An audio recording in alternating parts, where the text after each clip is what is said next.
The sky above Washington State Prison for Women was overcast with gray clouds. Marianne Brody stood in front of the massive gate, clutching a tattered paper bag of personal belongings. 10 years, 3,650 days taken from her life. The cool spring wind ruffled her blonde hair, now visibly touched with gray. The guard checked her ID one last time and nodded. "Good luck to you, Brody. Hopefully I won't see you again." Marianne didn't answer. Over the years, she'd learned to be careful with words. In prison, superfluous phrases could cost too much. She took the first step outside the confined area, freedom. A strange feeling. Empty. She had envisioned this moment differently all these years. Euphoria, relief, joy. But inside there was only cold determination and the plan she'd worked on every sleepless night in her cell.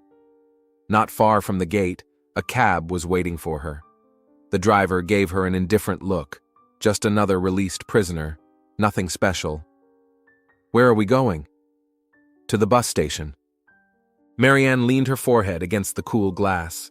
Landscapes she hadn't seen in 10 years whizzed by. The world had changed, more modern, brighter, faster. She closed her eyes and the memories came rushing back. 10 years ago. The Hope Charitable Foundation for Sick Children that she and her husband Garrett had founded. She handled all the administrative work, entrusting her husband with the financial matters. Marianne went headlong into a new business, meetings with parents of sick children, searching for sponsors, organizing events. Garrett was in charge of raising large donations and managing the finances. And then it all came crashing down. Police on their doorstep, arrest warrants, staggering charges of embezzling $3 million from the foundation. All the evidence pointed to her. Her signature on the documents, her name on the wire transfers, her fingerprints on the keys to the safe. "Garrett, tell them! Tell them I didn't do any of this!" She screamed in desperation as she was handcuffed. His face. She would never forget the look on his face. Fake sympathy and a complete lack of surprise. "I'm sorry, Marianne. I didn't know. Didn't suspect." Ashley Vane appeared at the trial, the foundation's new CFO, hired by Garrett just a month before Marianne's arrest, a spectacular brunette with chiseled features. She testified against Marianne with professional confidence, citing facts, figures, dates. Marianne's attorney, the young and inexperienced Tamara Reeves, was powerless in the face of the avalanche of evidence. It looked as if Marianne's every move had been pre-planned and calculated. 10 years in prison. The sentence sounded like a gunshot. The cab pulled up outside the bus station, snapping Marianne out of her memories. She paid and got out, clutching her paper bag tighter. An hour later, she was already sitting on a bus bound for Vancouver. The fake documents in Rachel Donovan's name, which she had obtained through prison connections, worked flawlessly. No one cared about a middle-aged woman with a tired face and a wan gaze. Vancouver greeted her with torrential rain. The city where she and Garrett had planned to grow old together now seemed alien and hostile. But behind the facades of the buildings was the goal she'd been striving for all these years. Marianne rented a modest apartment on the outskirts of the city, using cash that was also part of the plan. A small room, minimal furniture, but it had a view of the bay. She'd spent the first week researching her new target. Garrett didn't waste any time. He married Ashley 6 months after her arrest. The Hope Foundation was disbanded, but a new one, Future for Children, with the same areas of work, but with Ashley as president, was created. Marianne found their mansion on Kitsilano, an upscale neighborhood overlooking the ocean. 3 floors of modern architecture, glass and concrete, huge windows, and a manicured garden. She watched them from afar, through the lens of a camera, wearing dark glasses and inconspicuous clothing. Garrett had grown more obese, his dark hair graying at the temples, but he was still as confident as ever. A successful businessman, a philanthropist, a model husband. Ashley, on the other hand, was still as slender and elegant as ever, with impeccable hair and designer clothes. They left the house every morning at 8:30. Garrett would get behind the wheel of his black Lexus, Ashley in the passenger seat. At 6 in the evening, the car would return. On weekends, they'd have dinner parties or go to the yacht club. A happy married couple who built their happiness on the ruins of someone else's life. On the 10th day of observation, Marianne's phone rang. The number was unfamiliar. Rachel? It's Tamara Reeves. Can we meet?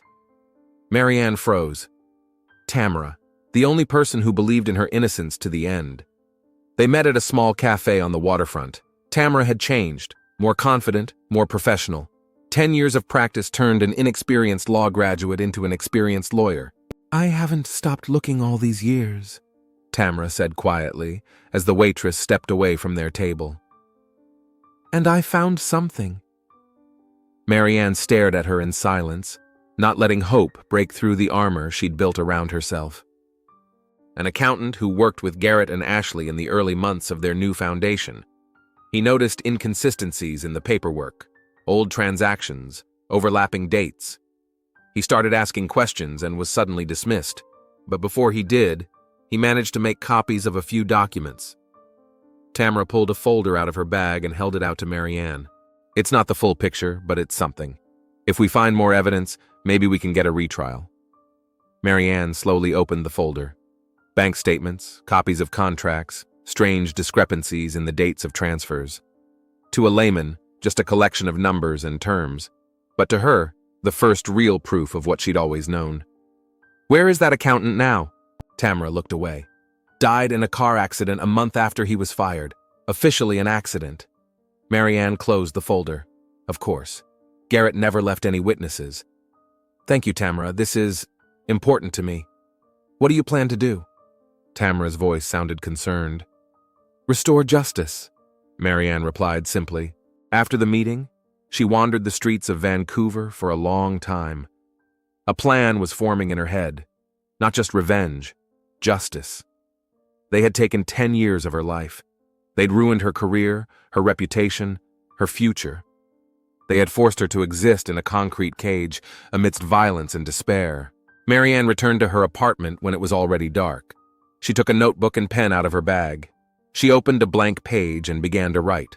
Methodically, in detail, without omitting anything. On the first page, she wrote a name, Garrett Brody. On the second, Ashley Wayne. And then everything she knew about them. Habits, schedules, contacts, weaknesses. She added new information every day after hours of observation.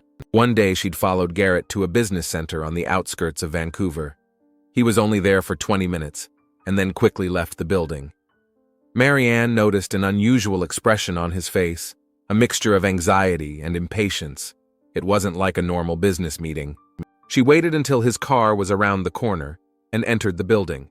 Standard office center, glass doors, marble floor, security guard behind the counter. I'm here to see Mr. Gardner from Western Invest, she said confidently to the guard. The man checked the list and nodded. 5th floor, office 512. Marianne took the elevator and walked down the hallway, reading the signs on the doors. Western Invest turned out to be a small investment company with an unremarkable office, but her intuition told her it was important. She decided to take a chance and pushed open the door. Inside sat a young receptionist with brightly colored makeup. What can I do for you? I'm from Mr. Brody, Marianne said, watching the girl's reaction carefully. There was a flicker of surprise on the receptionist's face, then wariness. Mr. Brody was just here. He didn't say anything about, It's urgent, Marianne interrupted. There's been a change in the relocation plans. I need to see the documents he left behind. The secretary hesitated. I'm not authorized to... Call Mr. Brody, Marianne shrugged, but he won't be happy if he knows you've interfered with an urgent matter. The bluff worked. The girl reluctantly pulled a folder from her desk drawer. Here are the copies he left behind. Just quickly, please. Marianne flipped through the documents quickly. The visa application, documents for real estate abroad, transfers of large sums of money to offshore accounts. Garrett and Ashley were planning to leave the country, and judging by the dates, it would be a month from now. Marianne smiled at her secretary. Thank you. That's exactly what I need. Back in her apartment, she entered the new information into her notebook. The plan was beginning to take on a clear outline. She now had a month before they left. A month to do her justice. She opened the Future for Children Foundation's website and began to peruse the calendar of events. In 3 weeks, a big fundraiser in honor of the foundation's 5th anniversary. All the key donors, the press, the city's elite. Perfect timing. Marianne closed her laptop and went to the window. The rain had stopped, and dawn was breaking over the bay. A new day, another step toward the goal she'd been working toward all these 10 years. In 10 years in prison, Marianne Brody had changed completely. She was no longer the naive woman who believed in her husband and the justice of the system. She had become calculating, patient, and ruthless. And now it was time to show Garrett and Ashley who they had created with their betrayal. Marianne sat in her rental car in front of the office building that housed the Future for Children Foundation. Garrett's black Lexus was parked in a familiar spot in the parking lot. 3rd row, 2nd space from the right. Her ex-husband had always been faithful to his habits.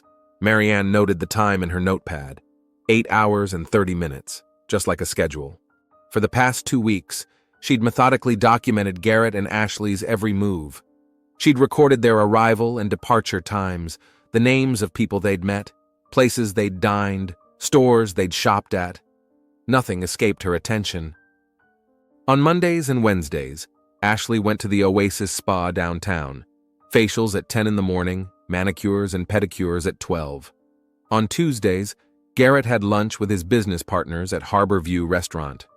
Every Friday, they had dinner together at the Blue Water Grill, a waterfront restaurant with a panoramic view of the bay. Today was Thursday, the day Ashley held meetings with potential donors. And Garrett was usually in the office late, working on financial reports. Marianne lowered the binoculars and rubbed her tired eyes. She'd barely slept the last few nights, planning and gathering information. Prison had taught her to make do with little sleep, but even her hardy body needed rest. She started the engine and pulled out of the parking lot. She needed to get to one more place, the house where she'd once lived with Garrett, their old house on the outskirts of Vancouver. On the way, Marianne turned on the radio. The host was talking in an upbeat voice about a fundraiser that was to be held at the Pacific Grand Hotel in a week's time. The Future for Children Foundation is celebrating its 5th anniversary with a grand fundraiser. Foundation President Ashley Brody promises it will be the highlight of the season. All funds raised at the auction will go towards the construction of a new rehabilitation center for children with cancer. Marianne turned off the radio. Cancer diseases. That was where they'd started their Hope Foundation. It had been her idea after her younger sister had passed away from cancer. And now Ashley was using the same concept to build her image as a philanthropist. The old house looked abandoned. After Marianne's arrest, Garrett had quickly sold it and moved into his new mansion. The new owners apparently never moved in. Perhaps they were scared off by the notoriety of the house where the criminal lived. Marianne parked on a nearby street and watched the house for a while. There was no sign of life. She put on her gloves and headed for the back door. During her years working for charity, she'd learned how to find her way around all sorts of people, including those who could teach her how to pick locks. In prison, those skills had only improved.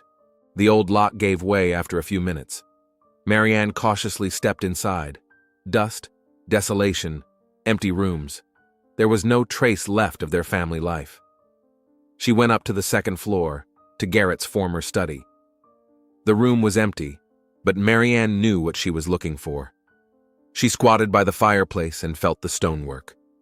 The 3rd stone from the bottom left was always a little loose. Garrett didn't know that she knew of his hiding place. The stone gave way, revealing a small metal box behind it. Marianne pulled it out and opened it. Inside were several flash drives and a stack of documents. She quickly looked through the papers.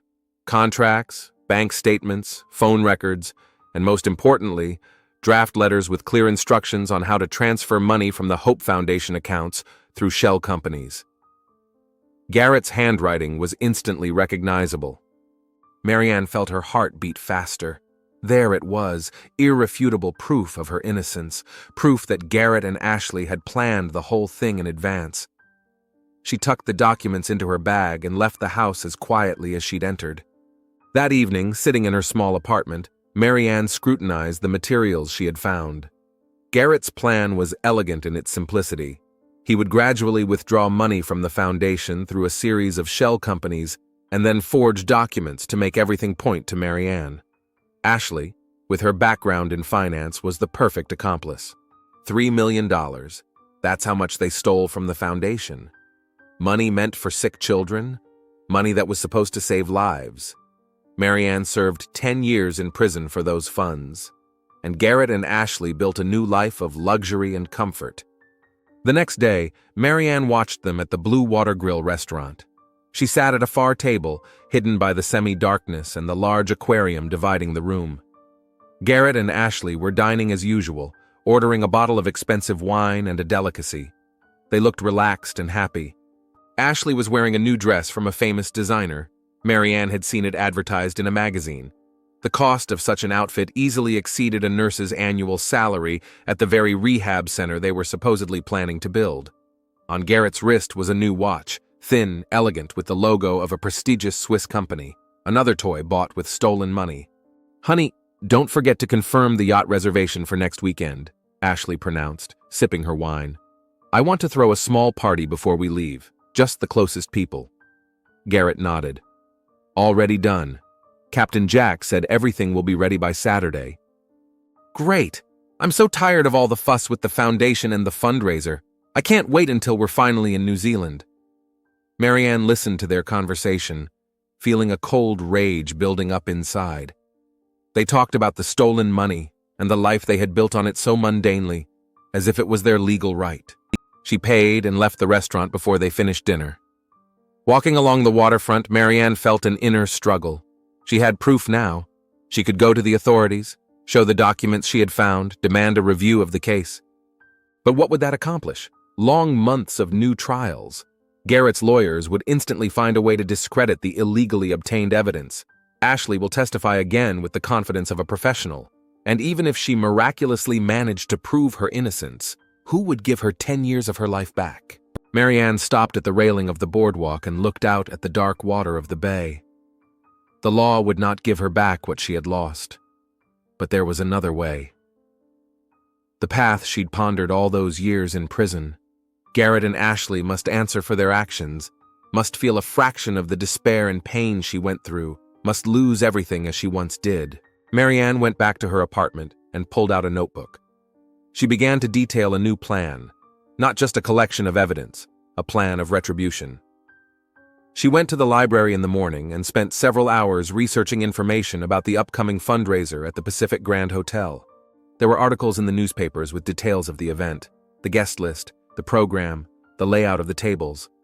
Back home, Marianne opened her laptop and went to the hotel's website. She studied the evacuation plans, the location of entrances and exits, the security systems. It wasn't hard for a former charity event organizer. She knew what to look for. She spent the next few days continuing to watch Garrett and Ashley while preparing for the fundraiser. She bought an elegant black dress at a thrift store, bought expensive makeup, and had her hair cut at a salon. She needed to look unrecognizable, but still fit in with the guests at the event. The day before the fundraiser, Marianne again followed Garrett to the office building where Western Invest was located. This time he stayed there longer, almost 2 hours. When he came out, he had a satisfied smile on his face. Marianne waited until his car was out of sight and headed toward the building. She planned to break into the office again and find out what had made Garrett so happy. But this time there was a different guard on duty in the lobby, a more attentive and strict one. He demanded her pass, and Marianne realized her bluff wasn't going to work. She apologized and left the building. The plan had to be adjusted. She couldn't risk being seen or arrested before her plan was finalized. Back at the apartment, Marianne called Tamara Reeves. The lawyer answered after the third ring tone. "Tamara, it's me again. I need information on the Western Invest Company." "Why do you need that?" Tamara's voice sounded suspicious. "It has to do with the documents you showed me. I think Garrett is using that company to transfer funds overseas." Tamara was quiet for a moment. "I can look into it. But Marianne, you're not going to do anything rash, are you?" "Of course not," Marianne lied. "I'm just gathering information for a possible lawsuit." Tamara promised to call back as soon as she knew something. While waiting for the call, Marianne looked through the papers she had found in the old house. Among them was a small notebook of Garrett's handwritten notes. They were mostly to-do lists and short reminders, but on one of the last pages, Marianne found a strange note. "E is worried about the consequences. Remind her about NZ and how no one will ever know. M won't get out early with her temper." Marianne reread the entry several times. M, obviously herself.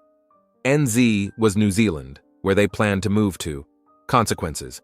Apparently their crimes. They were so sure their plan would work perfectly, that she would never get out of prison early, never reveal the truth, never demand justice. The phone rang, interrupting her thoughts. I checked out Western Invest, Tamara said without preamble. It's an investment company specializing in offshore transactions. They help clients transfer large sums of money overseas, bypassing normal banking channels. Legally? In a gray area.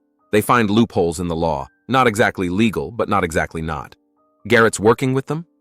Yes, Marianne answered briefly. He plans to transfer the money to New Zealand before he leaves. Marianne, Tamara's voice became serious. If you have evidence of illegal financial transactions, we should turn it over to the authorities. It could be grounds for a new investigation. Marianne closed her eyes. Tamara still believed in the system, in the law, in justice. She hadn't spent 10 years in a place where law was just a word, and justice was a pipe dream. I'll think about it, she replied. Thank you for the information. After her conversation with Tamara, Marianne sat motionless for a long time, staring out the window. The inner struggle had not subsided. Her mind said she should go to the authorities, show the evidence, try to get justice legally. But the heart demanded retribution. Garrett and Ashley had to pay for their betrayal, for the stolen years, for their ruined lives. She pulled an old photograph out of her bag, the only thing she kept from her former life. In the picture, she and Garrett stood against the ocean, happy, in love. It seemed like it was in another life, with other people. Marianne tore the photo into small pieces and threw it in the trash. The decision had been made. The next morning, she went to the hardware store.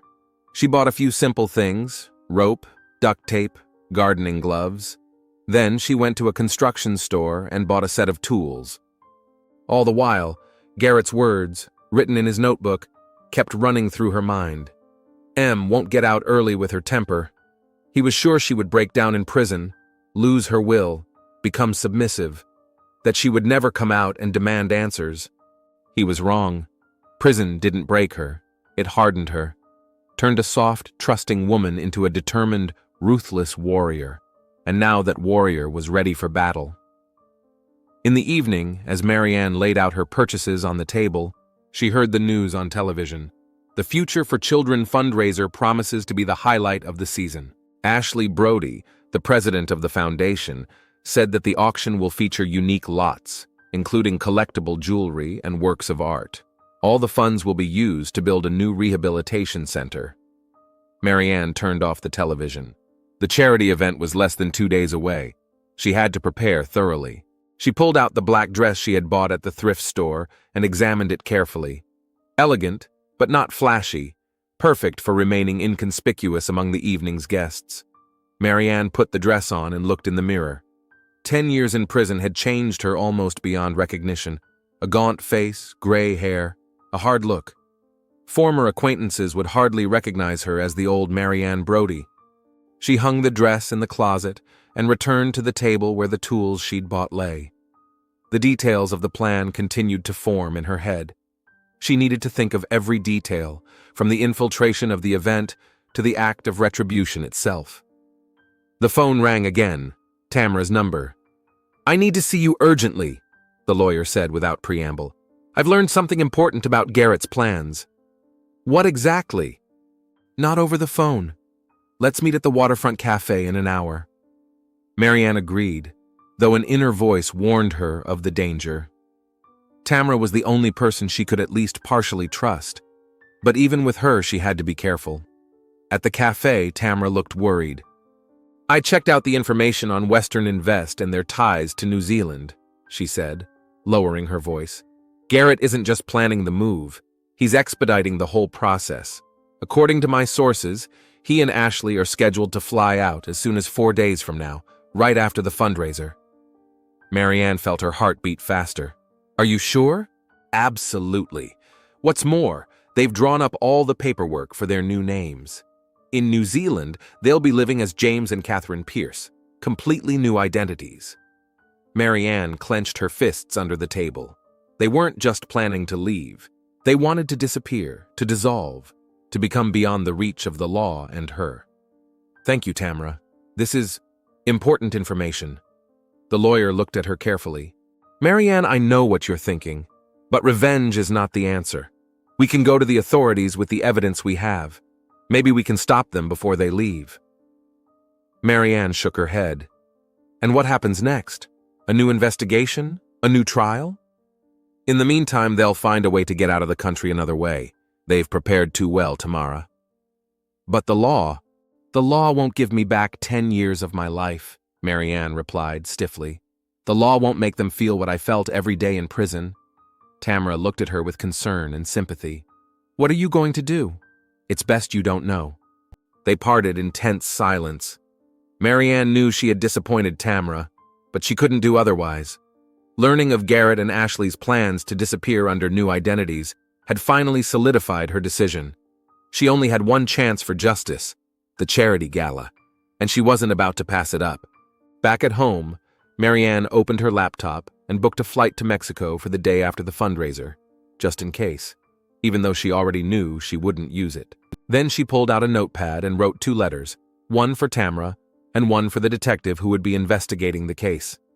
In the letters, she outlined the whole story, attached copies of the evidence she had found, and explained her motives for her actions. When she finished, she sealed the letters in envelopes and stowed them in her bag. The clock showed almost midnight. The charity party was less than 24 hours away. Marianne went to the window and looked out at Vancouver at night. Somewhere out there, in a luxurious mansion, Garrett and Ashley were sleeping, unaware that their carefully planned escape would never take place. That payback for their betrayal was at hand. She smiled at her reflection in the dark glass, the cold, determined smile of a man who knows he has nothing to lose. The party at Garrett and Ashley Brody's mansion was in full swing. Expensive cars lined the driveway, the sounds of jazz music and the laughter of the guests coming from the open windows. A guard at the entrance checked invitations and let elegantly dressed people inside. Marianne watched the house from a car parked 2 blocks away. She waited until the main stream of guests had passed inside before heading toward the mansion. Black dress, moderate makeup, confident gait. She looked like an ordinary guest, late for the event. From the information she'd gathered, this was their farewell party in a tight circle of friends before leaving for New Zealand. The last time Garrett and Ashley would appear publicly as themselves before transforming into James and Catherine Pierce. As they approached the gate, Marianne pulled out a fake invitation, a skillfully crafted copy of the real one she'd seen one of the guests wear during her observations. The guard took a quick glance at the card and nodded, allowing her inside. The plan was simple: sneak into the house, wait for most of the guests to disperse, and then face Garrett and Ashley one-on-one. But like any plan, it required adjustments. Entering the spacious hallway, Marianne found herself surrounded by about 3 dozen guests, fewer than she'd expected. Mostly middle-aged couples, all with glasses of champagne in hand, engrossed in small talk. In the far corner, a small jazz band played quiet background music. Marianne took a glass of champagne from the tray of a passing waiter and began to walk slowly around the room, trying not to draw attention to herself. She looked for Garrett and Ashley while studying the layout of the house. The living room transitioned into the dining room where a lavish buffet table was set. From there, a spiral staircase led to the 2nd floor. In the other direction was a glassed-in terrace overlooking the garden, where several guests were also gathered. Finally, she spotted them. Garrett was standing by the fireplace, surrounded by a group of men who were listening intently to his story, occasionally bursting into laughter. Ashley was nearby, conversing with 2 women. She was wearing a bright red dress that made her stand out from the rest of the guests. Marianne retreated into the shadows and continued her observation. She noticed Garrett occasionally glancing at his watch, and Ashley occasionally answering messages on her phone with a look of slight concern on her face. Apparently, the farewell party wasn't the only thing on their minds tonight. After an hour, the guests began to gradually disperse. By midnight, no more than 10 people remained in the house, the couple's closest friends. They moved to the living room, where they continued their conversation over glasses of whiskey. Marianne decided to act. She went up to the second floor, moving quietly and confidently, as if she knew exactly where she was going. Upstairs were the bedrooms and private offices of the owners. She chose the door at the end of the hallway, which she assumed was Garrett's office. She was right. It was a spacious room with a massive desk, racks of books, and a large window overlooking the backyard. An open laptop stood on the desk, a folder of documents lying next to it. Marianne looked through the papers quickly. Plane tickets to Oakland for the day after tomorrow. Papers in the names of James and Catherine Pierce. Bank statements from New Zealand. Everything confirmed the information she'd gotten from Tamara. She heard voices downstairs. The guests were saying goodbye. Marianne checked the contents of her bag and got ready. She waited another half hour, listening to the sounds in the house. The voices faded.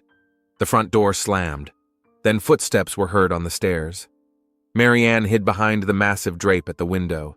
Garrett and Ashley entered the study. Finally, Ashley exhaled, kicking off her high-heeled shoes. I thought they'd never leave. Everything went perfectly. Garrett walked over to the desk and closed his laptop. No one suspected a thing. The fundraiser is tomorrow, and we'll be on a plane the day after tomorrow. What about the money? Ashley walked over to him and put her arm around his shoulders. It's all under control. The first installment has already been transferred. The second will go through tomorrow after the auction. Perfect plan, Ashley smiled. Just like it was 10 years ago.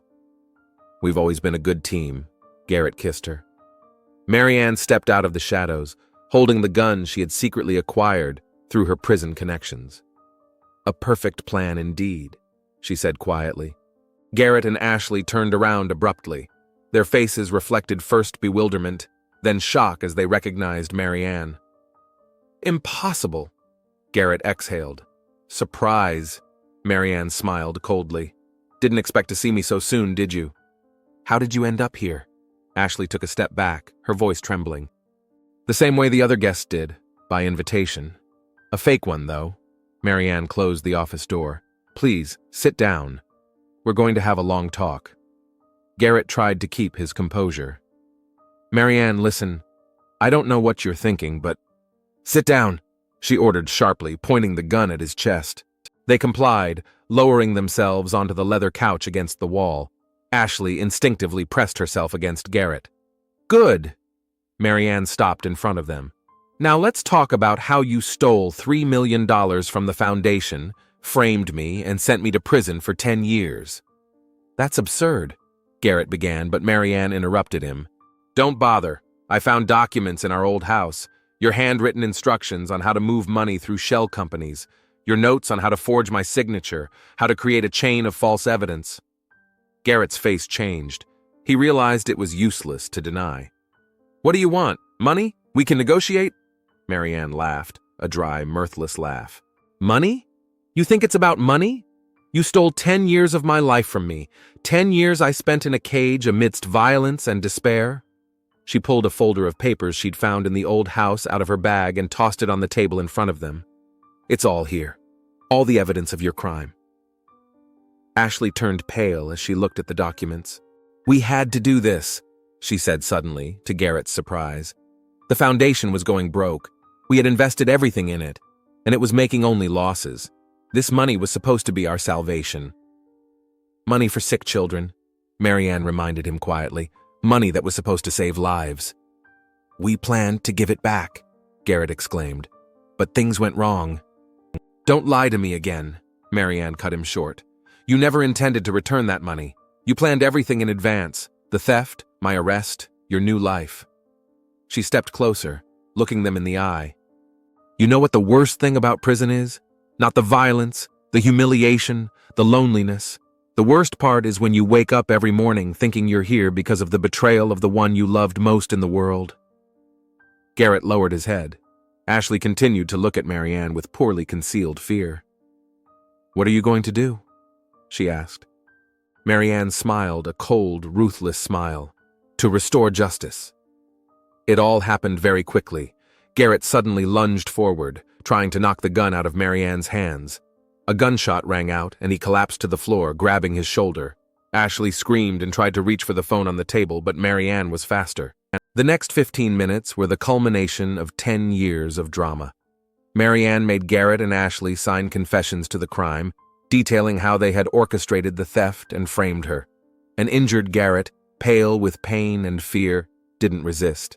Ashley, realizing the hopelessness of the situation, also complied. When the confessions were signed, Marianne folded the sheets neatly and stowed them in her bag. "Now the truth is known," she said, "but confession alone is not enough. You must feel what I have felt all these years." What happened next was later reconstructed by Detective Lawrence Fain from blood traces, fingerprints, and forensic evidence. Marianne had methodically, almost surgically precise, inflicted Garrett and Ashley with multiple wounds, not fatal, but extremely painful. She wanted them to suffer but remain conscious, to hear her words.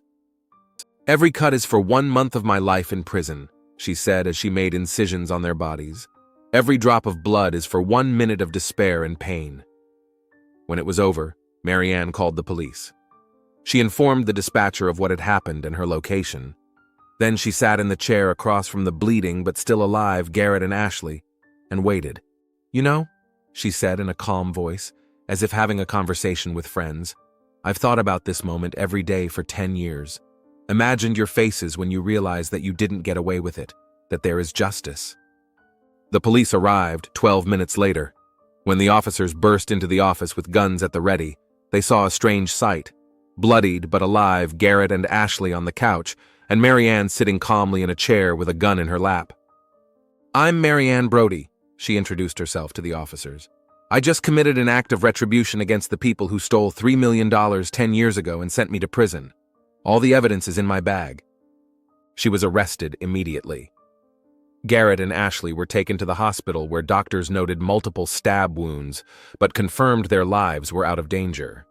Marianne acted with surgical precision. She wanted them to survive to face justice for their crimes. The case fell to Detective Lawrence Fain, an experienced major crimes investigator. He began by examining the scene, Brody's mansion, where there are still traces of the party, unfinished glasses, plates with leftovers, extinguished candles. And upstairs in the study, blood on the floor, the couch, the walls, traces of the struggle and the crime weapon, a gun and a knife with Marianne's fingerprints. Fain interviewed Marianne at the detention center. She kept calm, answered all questions clearly and without hesitation. She did not deny what she had done, but insisted that it was an act of justice, not just revenge. "I wanted them to confess," she explained. "I wanted the truth to come out, to let everyone know that I was innocent of the crime I served 10 years for." Fain studied the documents found in Marianne's bag, the evidence of Garrett and Ashley's crime, their signed confessions, the old case files. He contacted Tamara Reeves, who provided additional information and confirmed that she had been trying to prove Marianne's innocence all these years. "She did 10 years for someone else's crime," Tamara said in her conversation with the detective. "The system failed her. I tried to help her get justice legally, but Garrett and Ashley were too well protected by their money and connections." Fain also interviewed Garrett and Ashley at the hospital. They recanted their confessions, claiming they signed them under threat of death.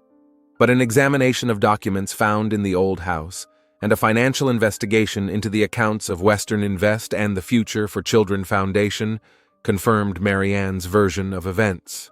Particularly revealing were the tickets and documents in the names of James and Catherine Pierce, irrefutable proof of their plan to escape justice. The more Fain immersed himself in the investigation, the clearer the picture of what had happened became for him. He began to understand Marianne's motives, though he couldn't justify her actions. "She spent 10 years in prison for a crime she didn't commit," he told his partner. "All those years she lived with the idea of betraying her husband and his mistress. And when she came out and found evidence of her innocence, she realized that the legal path might not lead to justice." Forensic evidence confirmed that the wounds inflicted on Garrett and Ashley, though numerous, were inflicted with the clear intent to hurt, not kill. Each cut was shallow, avoiding vital organs and major arteries. "She wanted them to suffer but survive," the expert concluded. "This is not an attempted murder, but rather a ritual of retribution. 2 weeks after her arrest, Mary Ann went on trial. The prosecutor demanded the maximum penalty for attempted murder and grievous bodily harm. The defense, represented by Tamara Reeves, insisted on mitigating circumstances. A long prison sentence for a crime the defendant did not commit, psychological trauma from betrayal, as well as new evidence of guilt of the real criminals. Garrett and Ashley were also charged with embezzlement, fraud, and perjury. A new trial had begun that promised to be long and complicated. Mary Ann spent several months in a holding cell awaiting sentencing. Detective Fain visited her several times, asking additional questions about the case and just talking to her.